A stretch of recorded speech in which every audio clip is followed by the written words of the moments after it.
bihi nasta'inu ala umuri dunya wa din wa ala alihi wa sahbihi ajma'in.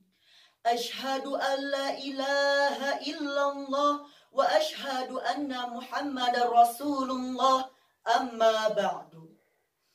Salam pembuka dari kami, Dewan Juri dan hadirin yang kami hormati. Hadirin, di era perkembangan teknologi komunikasi yang sangat pesat seperti sekarang ini, komunikasi di media sosial menghadirkan kemudahan yang luar biasa istimewa. Karena hanya dengan modal smartphone dan kuota, kita dapat menjelajahi seisi dunia, kita dapat berkomunikasi dengan keluarga dan saudara di seluruh mancanegara. Berbagai informasi dapat kita ketahui dengan sekejap mata. Bahkan di zaman yang serba canggih seperti sekarang ini, lembaga dakwah kian menjamur. Pengajian dan pengkajian bukan hanya sebatas forum dan podium, tapi sudah menggunakan media sosial sebagai lembaga dakwah masa kini.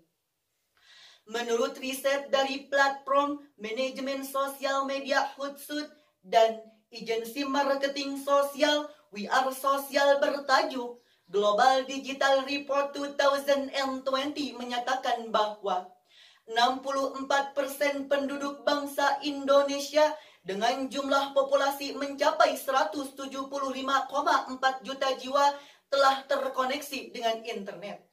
Itu artinya sudah lebih dari setengah penduduk bangsa Indonesia semuanya menggunakan sosial media dan sudah menjadi kebutuhan setiap harinya. Sosial media kini telah dipakai oleh tiap kalangan.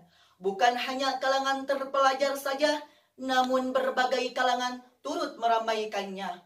Facebook kini diramaikan bukan hanya dari kalangan muda saja.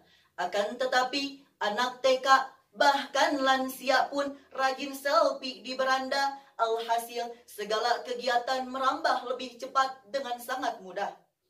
Tukang beca kini dipanggil dengan WA, tukang cendol kini dipanggil dengan video call, bahkan beli agar pun pesannya lewat messenger. Ini merupakan dampak dari perkembangan zaman yang tidak dapat terelakkan. Namun sayang, sungguh sayang, penggunaan media sosial tanpa didasari dengan filterisasi yang baik menimbulkan peralihan fungsi media sosial. Sebagai media komunikasi dan informasi menjadi media untuk menunjukkan eksistensi. Dimulai dari apa yang dimakan, apa yang dipikirkan, hingga perasaan pribadi pun ditampilkan di media sosial. Walaupun akun kita bersifat pribadi, tapi apa yang ditampilkan oleh kita bisa menjadi konsumsi publik. Sayang, sungguh sayang, tanpa disadari tertanam dalam diri, terselubung dalam relung hati, sikap pria seolah ingin dipuji, seolah hidup kita lebih bahagia dan lebih keren daripada yang lainnya. Bukan lagi sharing, tapi posting something yang tidak penting hanya untuk mendapatkan status sosial. Media sosial juga membuat para penggunanya lupa waktu karena sedang asik berselancar dari satu medsos ke medsos lainnya. Bahkan sebagian orang menjadi berubah karena kecanduan dan ketergantungan yang dahsyat. Mulai dari kecanduan chattingan, update status, game online, dan video porno.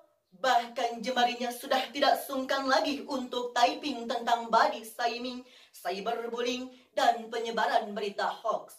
Hadirin, itu semua merupakan cerminan dari lunturnya nilai-nilai moral agama dan bangsa. Karena para pengguna media sosial kini tidak lagi berpegang teguh pada nilai-nilai agama sebagai etika menggunakan media sosial. Maka sebagai jawabannya, etika komunikasi di media sosial adalah tema Syarhil Quran kami yang insya Allah akan kami sampaikan pada kesempatan kali ini dengan landasan Al-Quran surat Al-Ahzab ayat 54. A'udzu billahi minasy syaithanir rajim.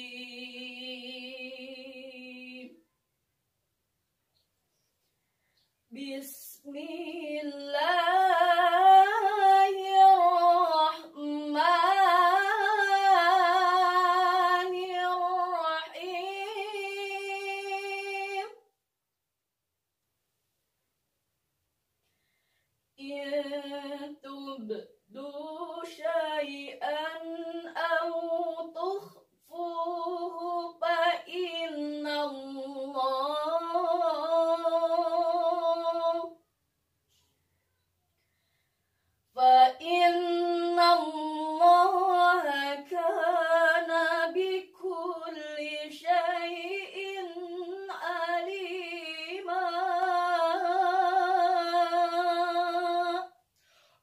Aku berlindung kepada Allah dari godaan setan yang terkutuk dengan menyebut nama Allah yang Maha Pengasih lagi Maha Penyayang. Jika kamu menyatakan sesuatu atau menyembunyikannya, maka sesungguhnya Allah Maha mengetahui segala sesuatu. Hadirin, ayat tersebut menjelaskan kepada kita bahwasannya apapun yang kita lakukan, khususnya di media sosial kita, Allah senantiasa melihat dan mengawasi apapun yang kita lakukan tanpa terkecuali. Maka berhati-hatilah dalam memanfaatkan sosial media. Selain itu, Allah juga berfirman dalam Al-Quran surat Al-Isra ayat 36.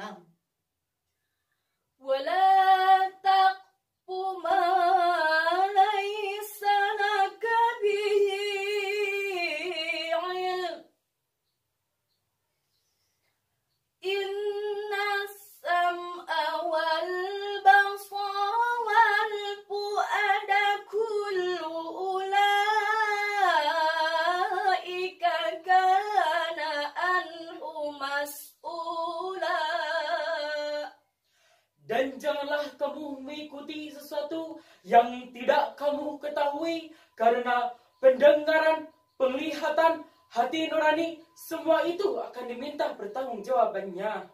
Hadirin yang kami hormati, ketika kita menggunakan sosial media, berarti kita telah membuka pintu hisab yang baru di akhirat kelak.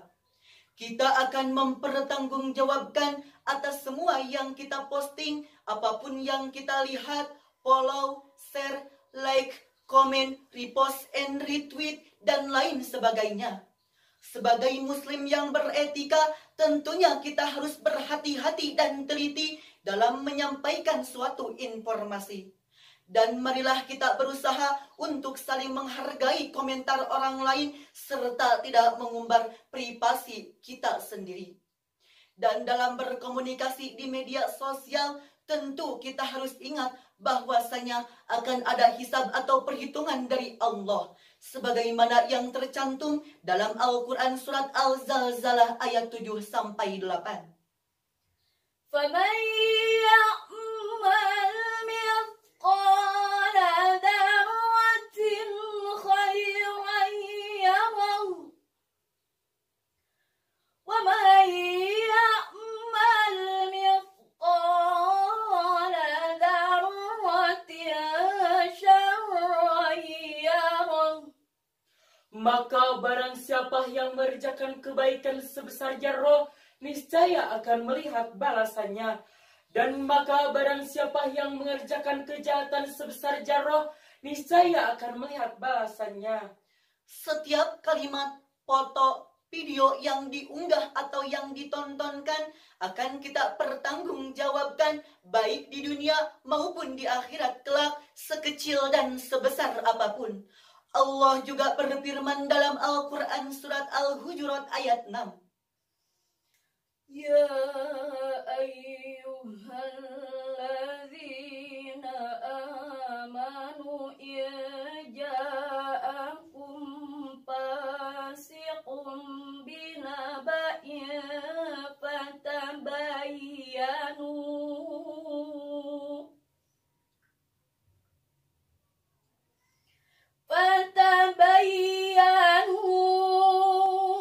أن تصيبوا قوما بجهالة فتصبحوا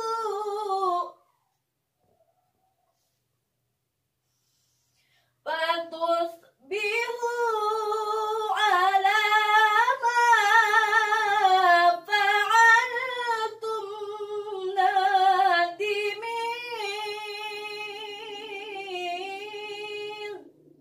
Wahai orang-orang yang beriman, jika seseorang fasik datang kepadamu membawa suatu berita, maka telitilah kebenarannya, agar kamu tidak mencelakakan suatu kaum karena kebodohan, yang akhirnya kamu menyesali perbuatanmu itu.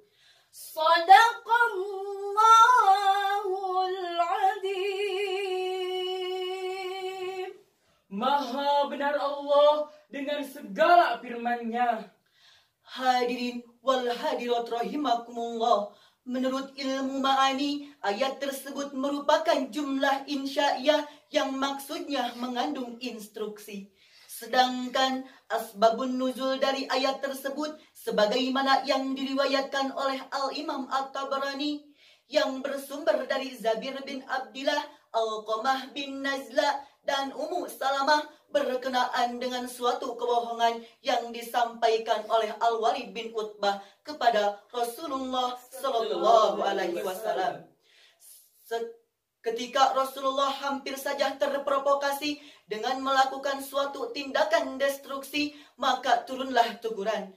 Ija'akum fasikum binaba'in fatabayyanu.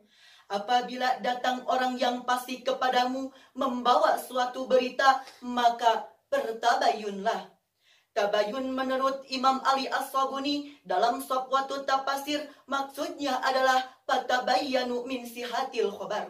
Sedangkan dalam ilmu komunikasi, tabayun adalah melakukan investigasi, reporting, check and recheck, dan memilah atau memilih terhadap informasi yang kita terima.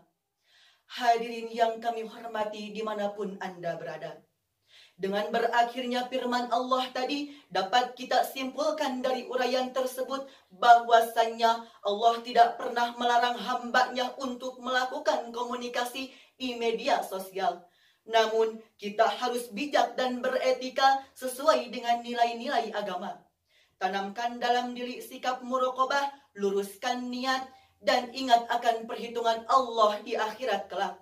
Segala sesuatu akan kita pertanggungjawabkan. Lakukan investigasi, reporting, check and recheck, memilah dan memilih terhadap informasi yang kita terima, serta lakukan filterisasi yang baik terhadap tayangan yang masuk, menusuk, dan merasuk sosial media kita. Hidup jangan ibarat seperti pohon pucuk bambu. Kemana angin berhembus, ke sana ia mengarah. Angin berhembus ke barat, ikut ke barat. Angin ke timur, ikut ke timur. Namun hadirin, sikap kita harus laksana ikan yang hidup di air laut. Airnya asin, namun ikannya tidak terbawa asin, artinya tidak mudah tergusur dan tergeser oleh perkembangan zaman yang tidak berpegang teguh pada agama Allah. Cantik rupa sudah biasa, banyak harta bukan apa-apa. Tak terasa waktu penghujung tiba. Mari sama-sama kita berdoa.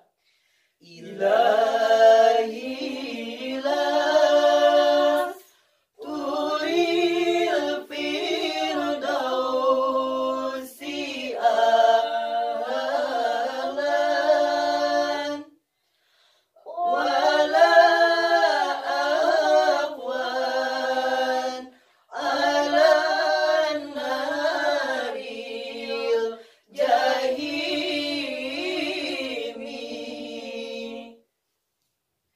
Sekian dari kami. Mohon maaf bila ada kesalahan. Akhirul kalam.